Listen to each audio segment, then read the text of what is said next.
There's a time for the dinner, time for the lunch, a time for the shower and a time to wake up, a time for the day, time for the night, but the only thing I know is that I'm losing my time. Bonjour à tous, j'espère que vous avez passé un bon été.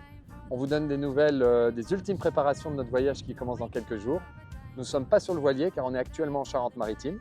Et grâce à Audrena Octopus, on va pouvoir préparer au mieux notre calendrier et nos navigations, même à distance. Je vous présente la première grande navigation qui aura lieu entre les Canaries et le Cap-Vert. Venez voir.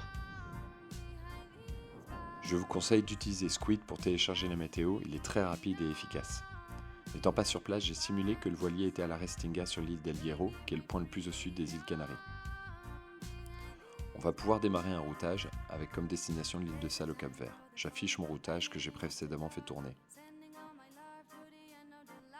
On a toujours notre feuille de route qui est très pratique pour avoir les détails de la navigation. On a la synthèse qui nous permet d'avoir une vue globale des informations principales. On peut aussi faire une simulation de la descente qui nous permet d'analyser les allures en fonction de la météo.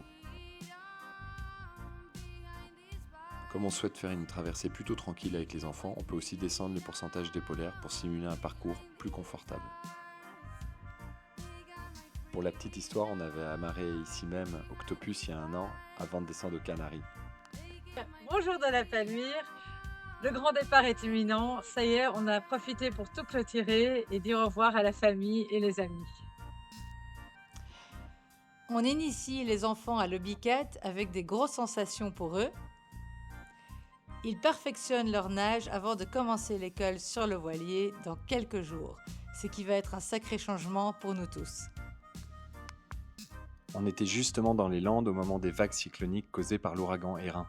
C'était impressionnant, surtout en plein été. On a pu voir des surfeurs pros se faire tracter par des jet skis. On vous laisse apprécier. On vous souhaite tous une bonne rentrée et à très bientôt sur le bateau.